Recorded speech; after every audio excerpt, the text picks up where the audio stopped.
Filipenses capítulo 1, versículo 6 y solamente el verso 6. Todos juntos al unísono. No recuerdo una palabra que usaban antiguamente, ¿verdad?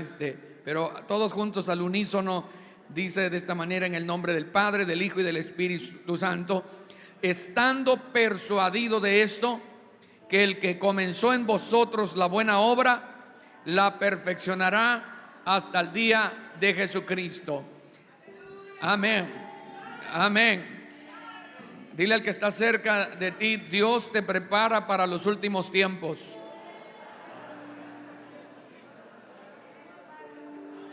La pregunta en base al tema de esta convención, la iglesia en medio de los tiempos finales,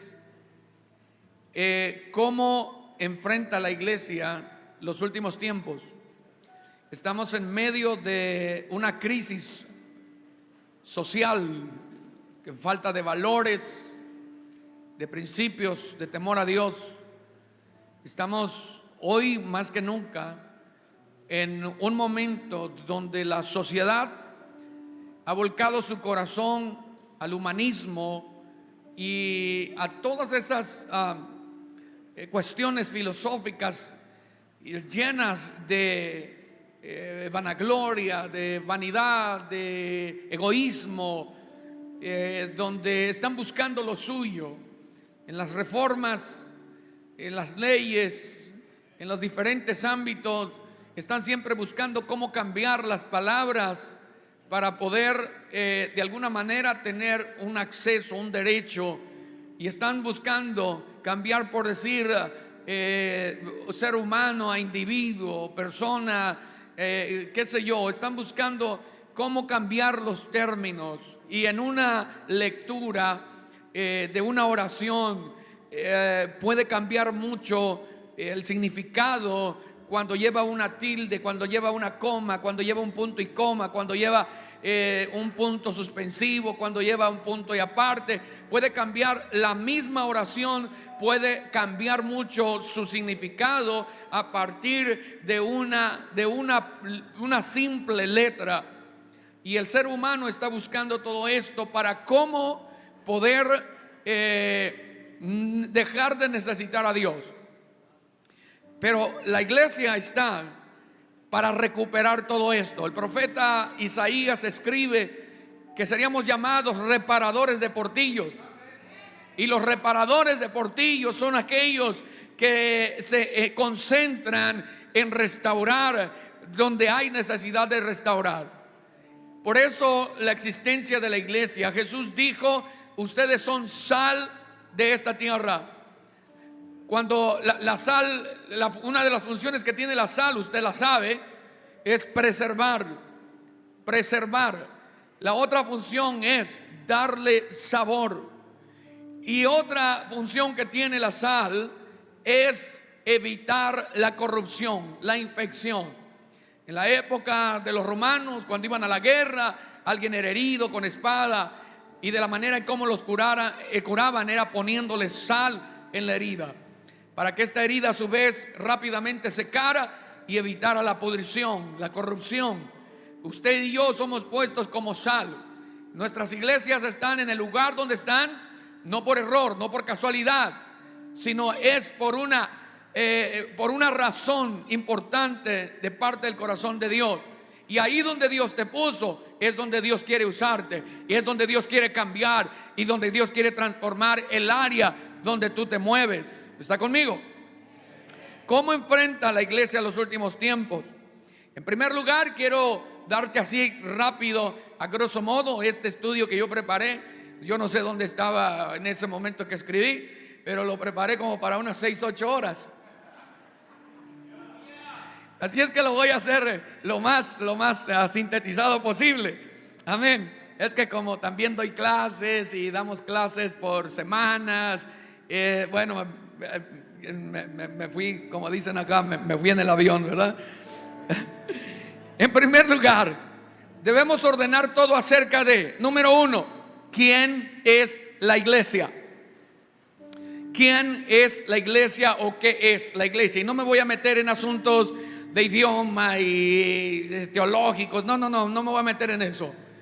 Sencillamente, la respuesta es: la iglesia es la novia de Jesucristo.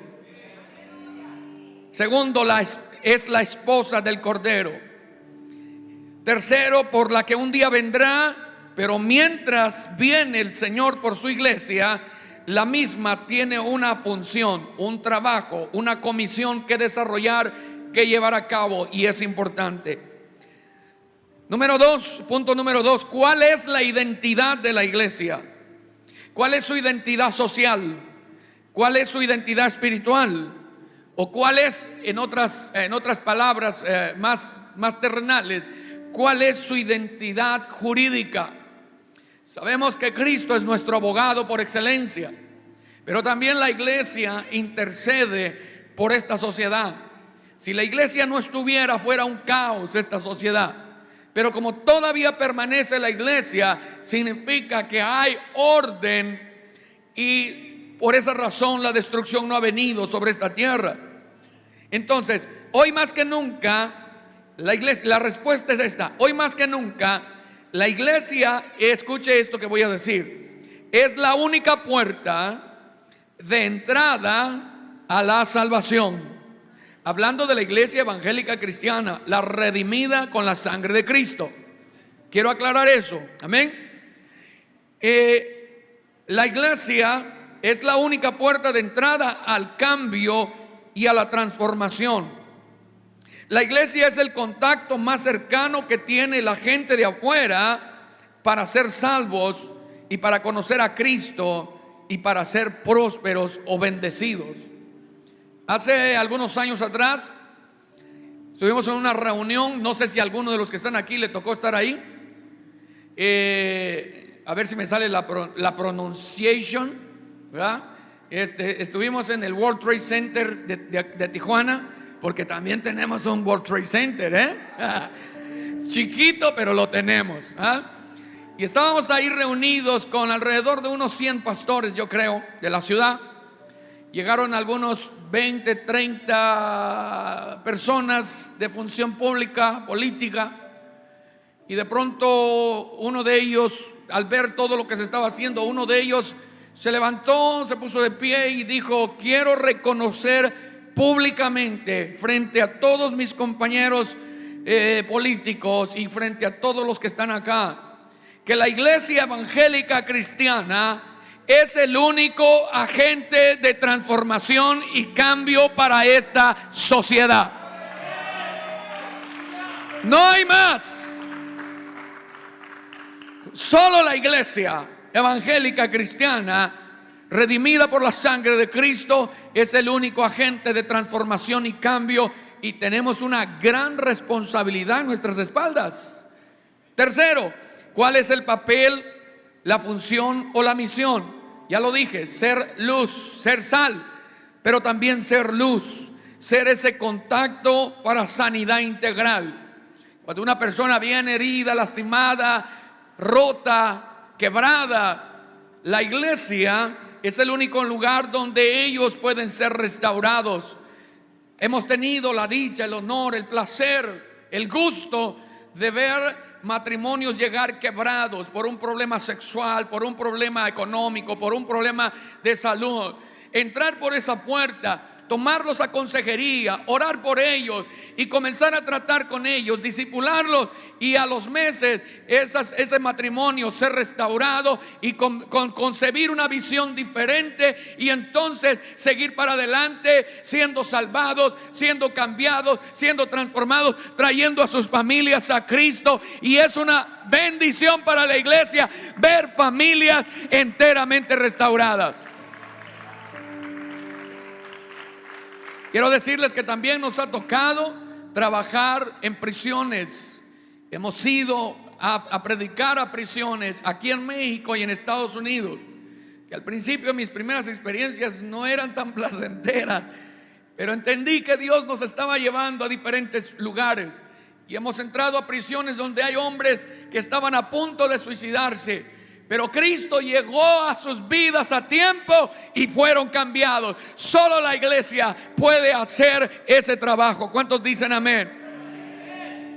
No hay programa social ni político ni nada que pueda funcionar como lo hace la iglesia. Pero la iglesia tiene que entender su papel sobre esta tierra. ¿Cuántos dicen amén? ¿Cuáles son las armas y las estrategias o herramientas que tiene la iglesia? Sabemos que hay armas o herramientas que Dios nos ha dado y son muchas.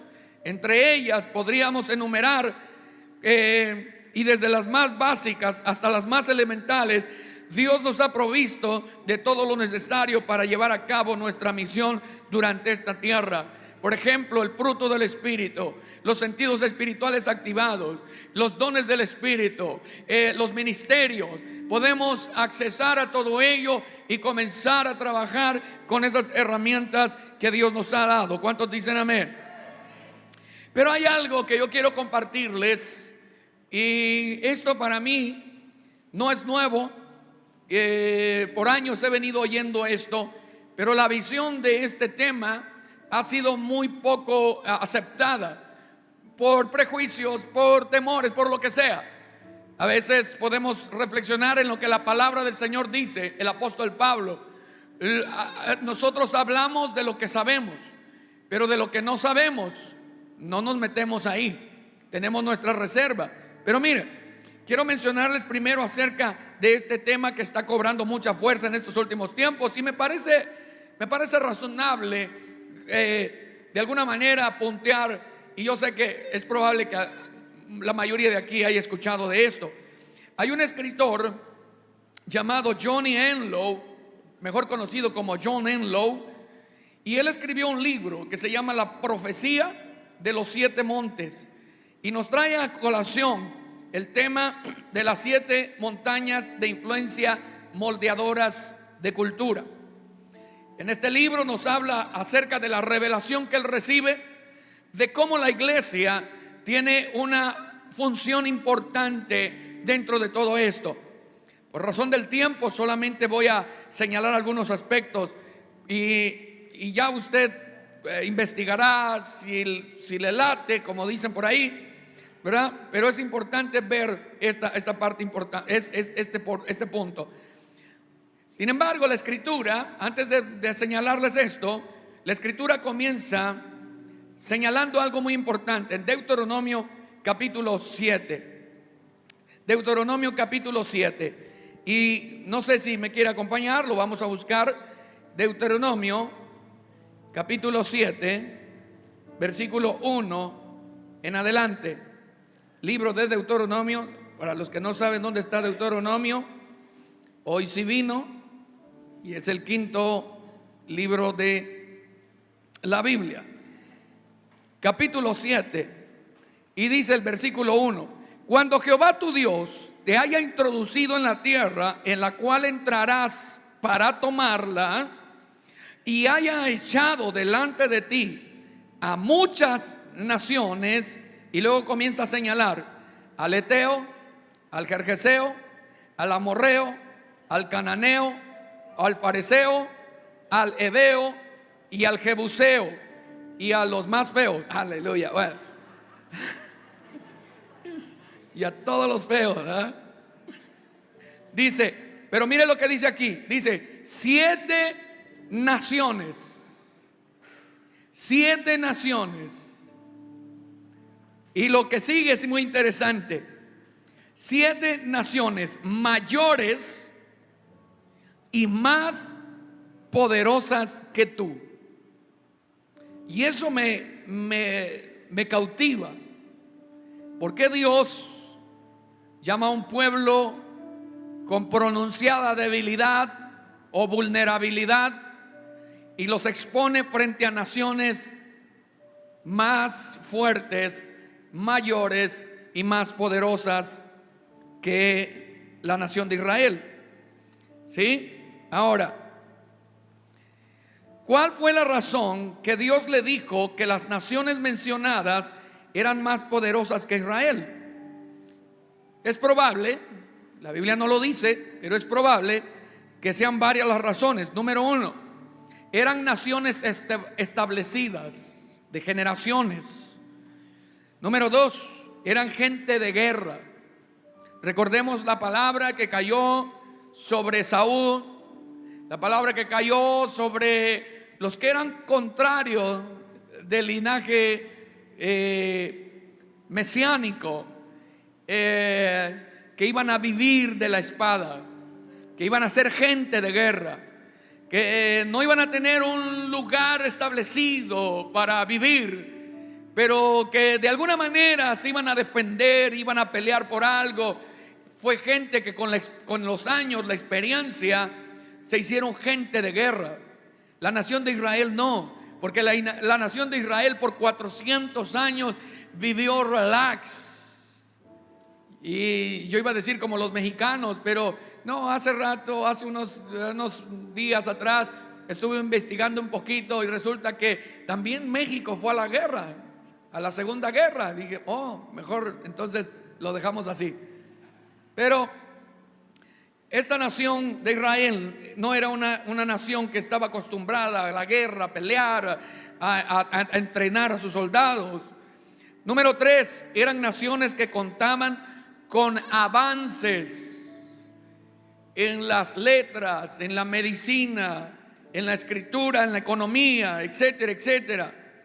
Número 4, Israel era una nación nueva que contaba solo con terreno geográfico en promesa y apenas estaba recibiendo su constitución política, por decirlo de alguna manera, lo que los iba a regir a ellos.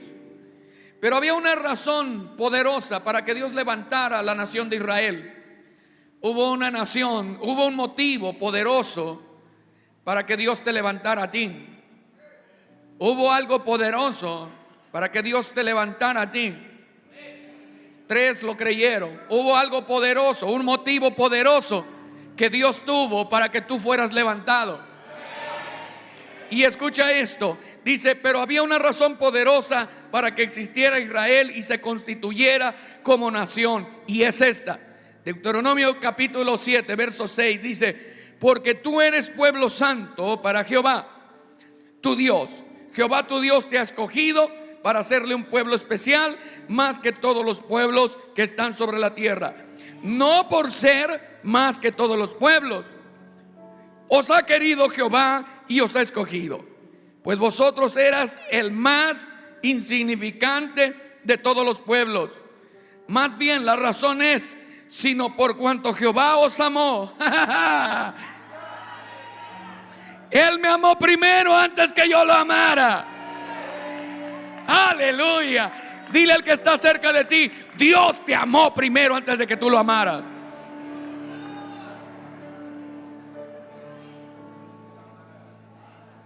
Y luego dice más adelante, y quiso guardar el juramento que juró a vuestros padres.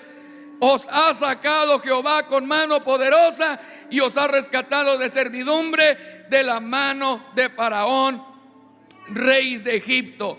Conoce pues que Jehová tu Dios es Dios, Dios fiel, que guarda el pacto y la misericordia a los que le aman y guardan sus mandamientos hasta 1000 generaciones.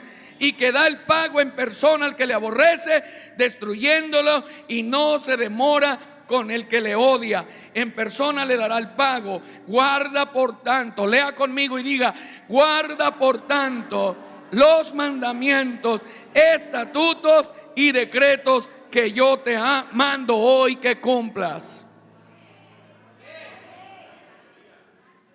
Algo que quiero decir es que cuando Dios sacó a Israel de Egipto, dentro de todos los señalamientos que le hizo, fue uno que es muy importante, y es probable que más de alguno hayamos tenido que ver con esto y experimentarlo así. Dios le dijo, cuando entres en la tierra que Jehová tu Dios te da, no hagas ningún tipo de negocio ni compadrazgo con los cananeos. Ninguno. Esto yo lo he enseñado por años. El problema con nosotros es que nuestros hijos pueden llegar a una edad adulta o más o menos madura y los hacemos responsables de sus actos. Lo que ellos decidan va bajo su propio riesgo. Y eso no es así. Nosotros como padres tenemos responsabilidad con nuestros hijos. Dios le dijo: no den sus hijos a los hijos de los cananeos, ni sus hijas a las hijas de los cananeos. No sea que ellos os inclinen a la adoración a sus dioses, porque después van a ser como espinas en sus costados, o espinas en sus talones, o la viga o la paja en el ojo. Y lo que ha pasado con algunas generaciones de padres, platicaba yo con Víctor y le decía: esta es parte de lo que podemos nosotros ver, que hay una generación de padres que no supieron transicionar a sus hijos. Y es por eso que hoy tenemos una generación de hijos, ¿sí?, que no han podido recuperar ciertos patrones para sus vidas en su cristianismo. Entonces, ¿qué es lo que sucede? Analizando, yo sé que todos oyeron las noticias en Tijuana, las quemazones, no solamente en Tijuana, en Mexicali, aquí en Tecate, en Ensenada. Extrañamente no pasó nada en Rosarito, no sé qué pasó ahí, pero en otros lugares como en Guanajuato, en Chihuahua, etcétera, etcétera, las quemazones, las manifestaciones de estas personas que están reclamando algo. Y déjame le digo una cosa: para que estas personas hayan hecho lo que hicieron, y para los que pertenecen a un cártel, y para los que son parte del crimen organizado y la corrupción en la política y todo ese tipo de cosas, escuche, fueron una generación que no se les enseñaron patrones de conducta ni de fe, y por consecuencia hay una generación que va más por el dinero o por la estabilidad económica, por la holgura en su vida, más que por principios y valores. Entonces la iglesia tiene que encargarse de recuperar, de enseñar, de volver a enseñar, de volver a restaurar. ¿Para qué? Para que tengamos una generación que tema a Dios. Nosotros estamos trabajando. Mi hija tiene 23 años de edad y ella está dedicada 100% al ministerio. Y ella está trabajando con preadolescentes, con adolescentes y con jóvenes. Y desde que empezó su liderazgo en la iglesia, ella ha trabajado por la recuperación, número 1, del temor a Dios. Número 2, de los patrones de conducta, el respeto a los padres, la honra a los padres, enseñándoles palabra por palabra, involucrándolos en el servicio a la iglesia. Y nosotros venimos trabajando con los matrimonios, con los padres solteros, madres viudas, padres viudos, solteros, etcétera, etcétera. Tenemos reuniones con ellos como escuela para padres, pero con 100% cristiano. Educación para ellos, formándolos, llevándolos de la mano, porque la gente necesita volver a los inicios. La gente necesita volver a los principios, a los valores y al temor a Dios.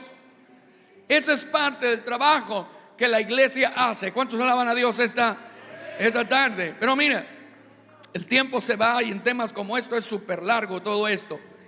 Quiero hacer un resumen. Primero, en el capítulo que leímos, hablamos de ciertos pueblos con influencia en contra de Israel si ellos hacían compadrazgo. ¿Qué fue lo que pasó? Lo hicieron compadrazgo, dieron sus hijos a sus hijas y sus hijas a sus hijos.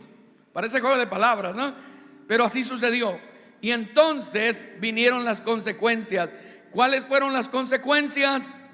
Que el pueblo se mezcló, luego el pueblo adoró a otros dioses, el pueblo se retiró de la presencia de Dios, y después de ello vino el castigo, o más bien vino las consecuencias de sus actos de rebelarse contra Dios. Y qué triste, porque hemos conocido, por ejemplo, hace unos 7, 8 años atrás, tuve la oportunidad de viajar 2 veces a Nicaragua. Y estando en Nicaragua, la primera ocasión que estuvimos ahí, yo me sorprendí de cómo el cristianismo estaba al 50% de su población. Nicaragua no es un país muy grande. En ese tiempo tenía 8 millones de habitantes y casi 4 millones eran cristianos. Casi 4 millones eran cristianos. Un país donde la prosperidad tocó a su casa, a su puerta, la bendición, el avivamiento, etcétera, etcétera. No sé qué pasó años después, pero resulta que Nicaragua empieza a batallar con la gente de fe y comienzan a cambiar unas cosas por otras, y entonces empieza a declinar lo que Dios estaba haciendo con ellos. Tremendo, mis respetos. Hay iglesias muy grandes. Me tocó predicar una iglesia de 20,000 gentes y fue sorprendente, jamás lo había hecho. Hasta me asusté cuando me paré en el púlpito y lo primero que dije: ¡ya su nombre! Y se oyó aquel grito y dije: ay, con eso me doy por bien servido. Y fue sorprendente. Pero después Nicaragua comienza a batallar. Tiene un gobierno corrupto, un gobierno que empieza a declinar por otras cosas. Y ahí es donde entra la iglesia. La iglesia tiene que volver a esto. Escuche esto. Los heteos. ¿Quiénes son los heteos?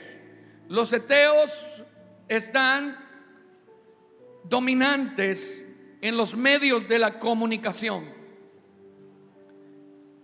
Ahora en pandemia, la iglesia se valió de los en vivos. A tiempo, una herramienta que nos sirvió. ¿Cuántos usaron Facebook Live? Todo mundo, desde casa, viendo el culto, viendo el servicio, ¿verdad? A través de sus páginas, a través de sus sitios web, recibiendo la palabra. Pero también hay otros medios, el radio, la televisión, etcétera, etcétera. Y los heteos tenían el control, o tienen el control de las comunicaciones. Y la iglesia este es el momento en que la iglesia de alguna manera tiene que emerger para influir en las comunicaciones. La iglesia tiene que ver cómo entra, cómo penetra en las comunicaciones.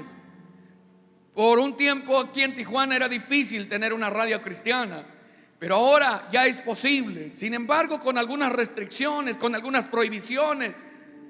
Pero se tiene que ver cómo usted y yo podemos influir a través de los medios. Ahora, la palabra heteo proviene del nombre het, que significa miedo, terror. Y estos espíritus terroríficos obtienen el dominio al ser liberados al aire a través de las noticias. Por esta razón se tiene que levantar los evangelistas para dar las buenas noticias. Amén. Se tienen que levantar los evangelistas para dar las buenas nuevas de salvación. Cuando vino la pandemia se oía una cosa y otra, y el común denominador era: es mortal, es mortal, es mortal. Todo mundo a su casa, todo mundo a refugiarse con el uso del cubrebocas, doble si es posible, el lavado de manos, el saludo del codito, ¿verdad? Etcétera, etcétera. Porque es mortal. Las noticias decían: cuidado con esto, cuidado con aquello. Y algunos de los que estamos aquí nos agarró el COVID. Muchos comentarios prejuiciosos diciendo una cosa y otra. Y al final, mis amados hermanos, como dijo Víctor al principio, Dios por alguna razón nos ha reservado la vida para continuar en el servicio al cual nos ha llamado. ¿Cuántos dicen amén? Entonces, busca los medios, busca la manera. ¿Qué puedes hacer? Estar a la vanguardia en las comunicaciones es necesario. Contrarrestar las malas noticias con buenas noticias. Es importante que no se escuche. Mire, andaba corriendo por WhatsApp una leyenda, y decía que a partir de tal fecha se iba a prohibir que las iglesias tuvieran servicios hasta altas horas de la noche. Después de las 9 iba a llegar la policía, iba a cerrar las iglesias, iba a multar, etcétera, etcétera. Yo tengo un conocido que fue el que nos ayudó a arreglar nuestro registro de asociación religiosa, y le mandé el texto. Y entonces él se atrevió a venir desde México hasta nuestra congregación para darme la respuesta. Y cuando llegó dijo: esto es lo que tengo que decirles en respuesta a ese mensaje que me han mandado. Y oímos, dice: el cristiano camina por fe. El cristiano camina por fe, no por los rumores, no por lo que se dice en internet, en radio, en televisión. Camina por lo que dice la palabra. Y si la palabra dice que es vida, es vida. Si Dios nos ha llamado a vida y no a muerte, es vida. Amén. Amén. Pero a veces el temor nos embarga, aún estando dentro de las congregaciones. Hasta el día de hoy conozco iglesias que no han abierto, porque oyen, porque dicen, porque más los que tienen familia, médicos. Hay médicos cristianos que se volvieron cerrados y se les olvida que un día caminaron por fe, pero ahora caminan por lo que dice el conocimiento de la ciencia. Y la ciencia dirá misa: el que tiene la última palabra se llama Jehová, Dios de los ejércitos.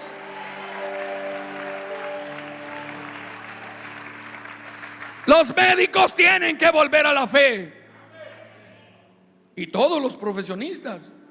Segundo, los jerjeseos. ¿Qué hacen los jerjeseos? Los jerjeseos estaban en la cúspide del sistema de gobierno, cuyo nombre significa los que viven en suelo arcilloso, y representan la motivación proveniente de deseos y ambiciones carnales. En esencia, representa la corrupción engendrada por la vanagloria de la vida. Por eso el apóstol Juan escribe en primera carta de Juan, capítulo 2, verso 16, que los deseos de los ojos son la vanagloria de la vida. No améis al mundo ni lo que está en el mundo, porque las cosas del mundo no son para amarse. Al único que se tiene que amar se llama Dios, se llama Jesús, se llama Espíritu Santo. Aleluya. La definición de corrupción es falta de integridad, virtud o moralidad, y eso es lo que rige actualmente en la política y el gobierno. Hoy más que nunca hay muchas cosas escondidas en el sistema de gobierno, en los sistemas de gobierno. Muchas cosas. Hay una corrupción tan fuerte, tan marcada, y no hay quien diga algo diferente. No hay quien diga algo diferente. Y es por eso, mire, voy a decir esto. Una ocasión llegó alguien a nuestra congregación y me llama, me contacta y me dice: queremos visitarle. Yo soy hijo de cristianos. Mis padres, escuche bien, soy hijo de cristianos. Mis padres se congregaban en la primera iglesia bautista de la zona centro de Tijuana, una iglesia con casi 100 años de existencia. Pero él dijo: mis padres son cristianos y ellos iban, él no iba. Y hay gente que de pronto se vale de esta plataforma para entrar a la iglesia y luego dijo: cuando yo gane. He escuchado mucho eso. Nosotros trabajamos con un programa de intercesión. Hemos escrito 6 manuales de intercesión y damos seminarios. Tenemos una escuela de intercesión. y oramos por nuestra ciudad. Y un día hicimos un evento público y tuvimos la oportunidad de poder invitar algunos de los, la intención era invitar a todos los candidatos y orar por ellos. Dios me ha permitido de alguna manera poder tener una palabra en mi boca para la gente. Y se me acerca uno de los candidatos, no voy a decir nombres, pero se me acerca uno de los candidatos y me dijo: cuando yo gane, y yo nomás lo quedé viendo, cuando yo gane, me dijo, quiero que abramos una oficina cerca de mi oficina para que seas mi consejero. ¿Sabe qué le dije yo? Me le quedé viendo y el Espíritu de Dios me mostró y le dije: te voy a decir una cosa con todo respeto, nunca vas a ganar, porque tu corazón no es genuino. Y nomás se me quedó viendo y ya de haber dicho: este está loco. Ya sabe cómo nos toma la gente de afuera, los cristianos. Y más cuando se le da una palabra de parte de Dios. Le dije: nunca, nunca, nunca vas a ganar hasta que humilles tu corazón. Y nunca ha ganado. Y sigue participando y sigue haciendo carrera y nunca ha ganado hasta que no humille su corazón. Pero este es el punto, este es el asunto acá, que en la iglesia los pastores de pronto podemos abrir el hecho de que necesitamos gente dentro del gobierno para que haga contrapeso ahora con todo este sistema corrupto. Que no haya gente que le tenga miedo. Que si hay un creyente que tiene pasión por la política, hay que agarrarlo, sentarlo, discipularlo, orar por él, canalizarlo, pedirle a Dios dirección para que ese hombre sea un digno representante de la iglesia de Jesucristo sobre esta tierra, y entonces se pueda rescatar los principios y valores y temor a Dios. Sé que no es fácil, pero ahí está Daniel. Yo tengo un sermón que acabo de escribir porque me pidieron compartir en un evento de jóvenes, y el sermón se llama Contracorriente. Y hablo de Daniel. Daniel está cautivado, está secuestrado, él es un esclavo, no tiene derechos. Pero Dios pone gracia en su vida y es seleccionado para ser preparado en las letras, en la cultura, en todo lo que es Babilonia. Pero él determina no contaminarse, guardarse, ser apartado. Y Dios le aumenta la gracia. 3 años después de haber sido preparado, capacitado, él aprendió el idioma de esa nación. Él aprendió las leyes, aprendió la cultura de esa nación por imposición. Pero entonces él, a pesar de la imposición, se mantuvo fiel a sus principios. Y cuando llega al tiempo de elección, dice la Biblia que aquel rey quedó impresionado con aquellos 4 muchachos, porque se encontró un espíritu mayor 10 veces que los demás que habían sido preparados de la misma manera, porque estaba el espíritu del gran Dios sobre él.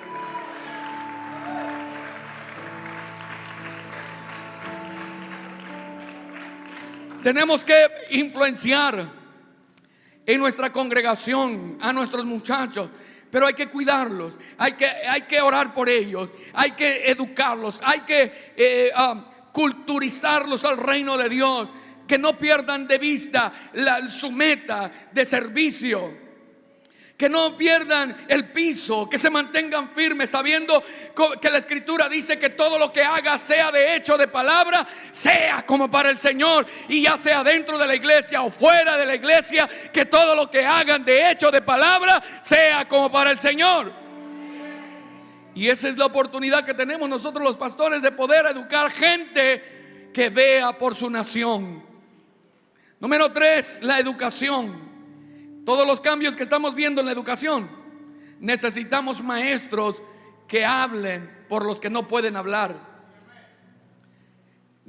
Yo a veces bombardeo a los maestros que tengo ahí en la iglesia, hermano, y le digo: ¿qué tiene que ver hacerle un altar a los muertos y usted está ahí? ¿Qué hace usted? Y nomás se me quedan viendo: pastor, es que el sistema ¿sabe? Dios nos ha dado gracia. Diga conmigo, gracia.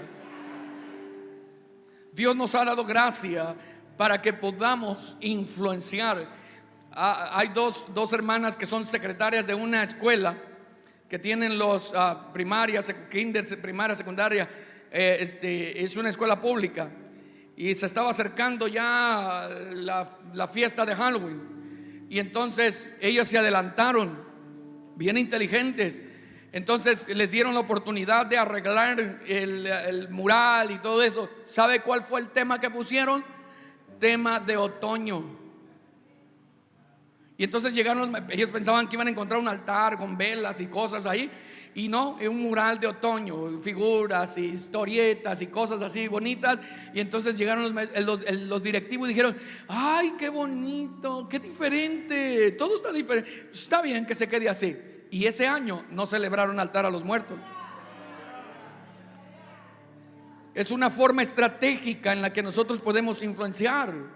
¿Hay maestros aquí? Ay, Dios.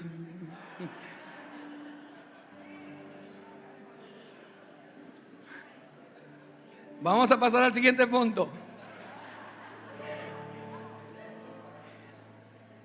Los amorreos y el monte de la educación. La palabra amorreo significa jactarse, resaltar, escalador, actuar con orgullo, orgullo en el corazón en su conjunto. Las definiciones anteriores describen el pensamiento básico del humanismo. Los amorreos deben de ser derrotados para tomar el monte de la educación.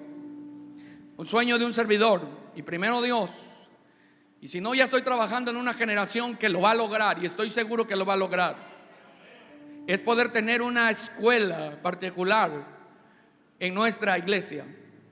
Poder levantar una escuela para ayudar a la gente que no puede pagar educación.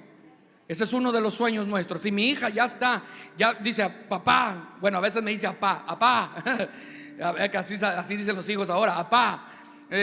Ya vi la escuela, salones aquí, la cancha, etcétera, maestros, porque tenemos que rescatar la educación hasta donde podamos, ¿sí? Porque ya estoy oyendo algunos que dicen, no aquí, allá afuera, que dicen: pero es que ya está escrito, esto va a terminar así. Pero mientras podamos hacer algo, lo vamos a hacer. Mientras podamos pelear y luchar por algo mejor, lo vamos a hacer. ¿Cuántos dicen amén? Hay escuelas cristianas con ese perfil, y es muy importante que la comunidad cristiana apoye esas escuelas, y que oren también para que no cobren tan caro, porque Número 4, los cananeos y el monte de la economía. Los cananeos que representan a quienes dominan actualmente el monte de la economía. Con frecuencia se llamaba Canaán a la tierra prometida, y esa palabra cananeo, todavía evoca algún tipo de bonanza material. ¿Por qué? Porque la promesa es una tierra que fluye leche y miel, pero también es una tierra fértil. A mí me tocó estar en Israel, y de veras que es sorprendente ver el desierto ser fértil. Ver el desierto ser fértil, productivo. Ver el desierto producir fruto, hortalizas. Y es admirable cómo ellos le han creído esa palabra a Dios. Pues nosotros en medio del desierto podemos producir. En medio del desierto podemos producir. Dije, en medio del desierto podemos producir. Muy bien. Los cananeos dentro de este monte están trabajando para que la gente sea demasiado ferviente en su comercio y tráfico o sufra la pobreza. Cuando todos estos desórdenes, ustedes, si hay alguno acá de Estados Unidos, usted sabe que en Estados Unidos hay etapas en las que bienes raíces se va al cielo y de repente está en el suelo. La economía está arriba y de repente anuncian recesión, problemas económicos que suben, bajan. ¿Quién controla eso? Debería de haber gente de la iglesia teniendo influencia en esas esferas. Número 5, los fereceos. Se me está yendo el tiempo, ya me quedan 2 minutos. Los fereceos y el monte de la religión, ¿sí? Los fereceos, cuyo nombre significa habitantes rústicos sin muralla, vivían en las colinas cerca de las tribus de Judá y José. Lo que representa la tierra de los fereceos en este libro es la idolatría. En la Biblia, la idolatría siempre se hallaba atrincherada en los lugares altos. En los lugares altos, usted viaja por carretera y ve en las montañas imágenes, altares a otros dioses. ¿Sí? Hace unos años estuve en Culiacán predicando en un lugar cerca de un monte que le llaman Monte de las Siete Gotas. Y estábamos nosotros haciendo guerra espiritual en la iglesia, al pie del monte. Y en eso estábamos cuando de pronto empecé a oír ruidos extraños. Y resulta que en la mera punta del Cerro de las Siete Gotas había una capillita de brujos haciéndonos la guerra. Y yo dije, con que así vamos a jugar. Saco el shofar y comienzo a sonar el shofar y a hacer una convocatoria y a hacer guerra espiritual, y Dios nos dio victoria.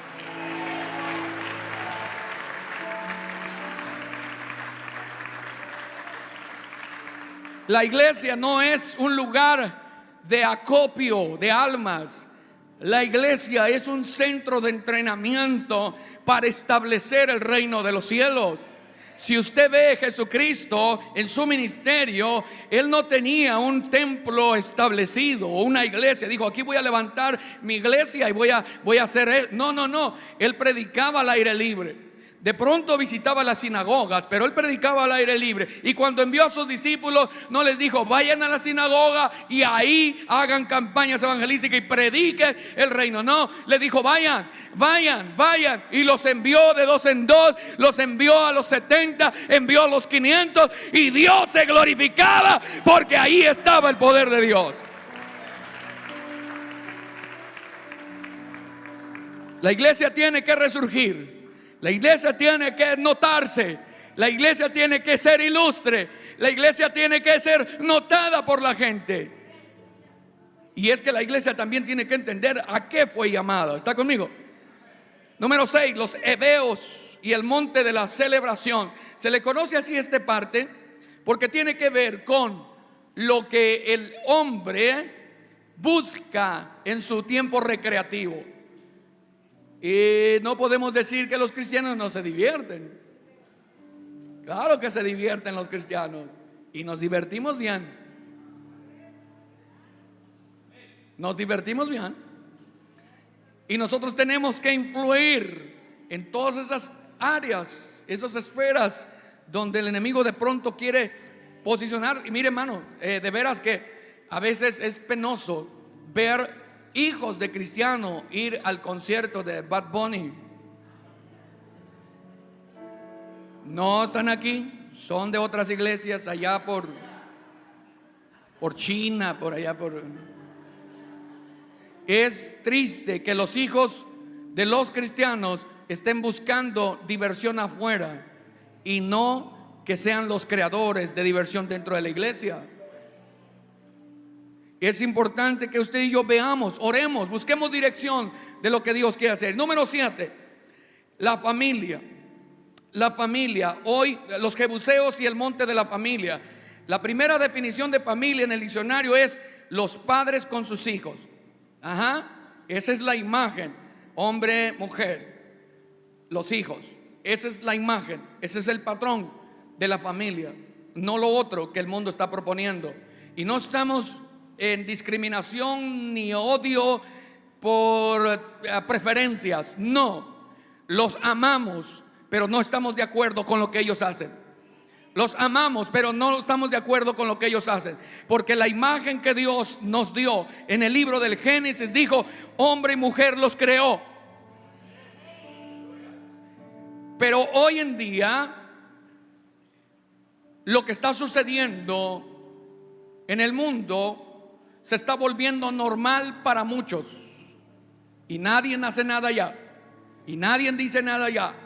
Y si se atreve a decir tantito una amenaza, y mejor se calla. Pero es el tiempo en que la iglesia tiene que levantarse y tiene que hacer saber, porque como ciudadanos no solamente como cristianos, sino como ciudadanos, también tenemos derechos a expresar lo que nosotros creemos que es correcto. Alaba. La familia es una institución creada por Dios. Sin el plan de moralidad que Dios diseñó para los seres humanos, nos rebajamos a la calidad de animales e incluso a los de subanimales.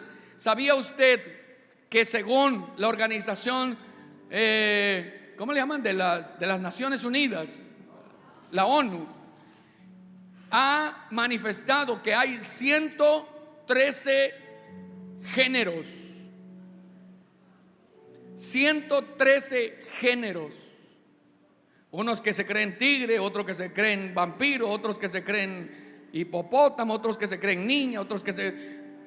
103, hay quienes, ¿sí? ¿Ha escuchado hablar de los reptilianos? Y son 113 géneros distintos que se están manifestando en el mundo, cuando Dios solamente hizo el género humano y el género animal, no más.